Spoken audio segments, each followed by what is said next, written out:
think has more at stake this weekend? Is it Dak Prescott or Matthew Stafford? I think it's obviously Matthew Stafford because he was brought over here for this reason. This is why he is here.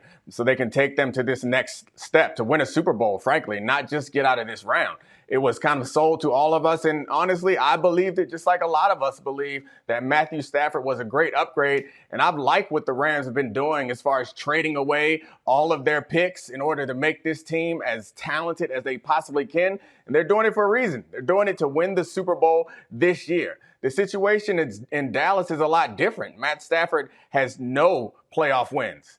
That's not true. Dak Prescott has 2 playoff wins in Dallas. It's the same thing as not true for Dak. He has 2 playoff wins, and this team, the Cowboys team, is very young in some important positions, and they have a bright future, and they have draft picks in the upcoming drafts. Like, I think that the pressure on Dak is high, as pressure on all quarterbacks is high, but it's nothing like Matt Stafford, who is now 33 and kind of in the last act of his career, trying to reshape the way that we think about him by being a high-level playoff performer on a good team. Like, the narrative of Stafford's entire career is probably going to be written in this year's playoffs or next year's playoffs, but he doesn't have much time left for us to be convinced that he was deserving of that #1 overall pick that he got back in the day. And get past this first round is the first step to do it. So this weekend, if they lose in this first round and they get not nearly as far as Jared Goff was able to take them, it's going to be really, really hard on Stafford in a way that it won't be on Dak.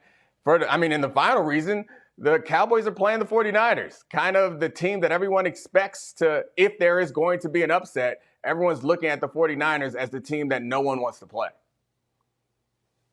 Well, Nick, you said one thing that really stood out to me. You said that Matthew Stafford this year or next is trying to reshape or redefine the way that we think about him. And I believe that is true.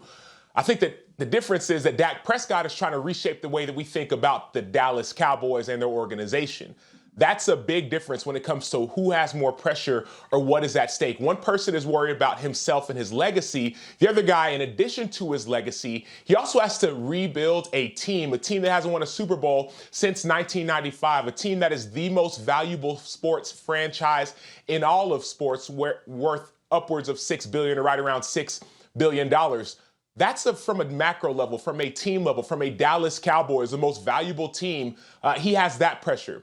Then there's individual pressure. I get it. He has more playoff wins than Matthew Stafford. I understand that. But he also has Dak Prescott has a bigger contract, more guaranteed money, $126 million guaranteed. And he got that more recently. You need to use that money and show us why you were worth that money. So when I think about who has more at stake, it's not talking about, winning in the wild card round and maybe winning this game. You could argue that both teams will win their wild card rounds. But I'm thinking, who has more at stake when it comes to a Super Bowl, when it comes to pressure, when it comes to an organization? Don't get it wrong. You said it right. Both have a lot at stake, and Matthew Stafford does have a lot at stake. But when I look at both of these teams, not just the players, the teams, I look at the Dallas Cowboys and the star and the brand and the fans and everybody that talks about them.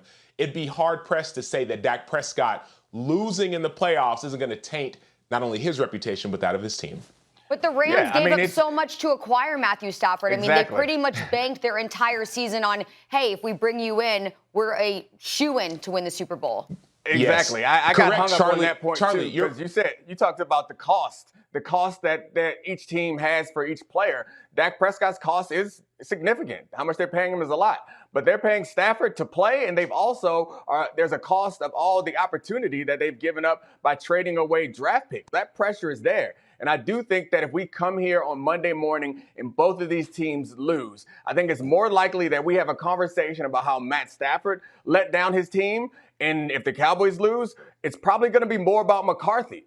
The pressure is spread in Dallas in a way that it's not in L.A. Right now, all the pressure is on Matt Stafford, particularly because the way he's been turning the ball over in the last several weeks. So if he throws an interception and they lose, we're talking about him. If Dak throws some interceptions and they lose, we're talking probably about McCarthy. We're talking about a lot of things, but we can always fall back on the fact that Dak Prescott has 2 playoff wins. He led a game-winning drive in the game against Seattle. in his rookie year against Aaron Rodgers. He had 17 points in the fourth quarter. And if it wasn't for Aaron Rodgers being a magician, he would have won that game also. So I feel like this single game is not a referendum on Dak Prescott in the way that it will be for Matt Stafford. Okay, so Domonique, we're focusing in on the quarterbacks right now. You know, that's who a lot of people point the finger at when something goes right or wrong. But let's look at the coaches. Who do you think has more pressure on them in terms of coaches, McCarthy or McVay? Yeah, I still think it goes to McCarthy. McVay, I understand the decision that he's made and the pressure that's on him to make this leap. But I think the pressure goes to McCarthy because the story of the season from that team, outside of like Dak's health and his ups and downs, the story of the season is how Mike McCarthy has managed the clock, managed his timeouts, made in-game decisions. All that stuff feels like that is where the blame is going to go if things go wrong for the Cowboys. It's going to fall on McCarthy because right now the coordinators are darlings. Like both of the coordinators, from Moore to Quinn, they're going to get interviews for head coaching jobs. No one is concerned about their performance. All of the pressure kind of falls on Mike McCarthy, a guy who took some time away from the game and said he came back with a new analytical mind and then goes into these games and coaches conservatively. Yeah, Mike McCarthy definitely has more pressure, but it just goes back to the point that that star on that helmet brings pressure with it. And I do want to point something out, though. Just because the media talks about something after a game doesn't mean that's actually the most important thing or the thing that happened. For example, let's say that Matthew Stafford plays poorly, throws interceptions, but the Rams still win. It'll be, hey, they won and all these things, right?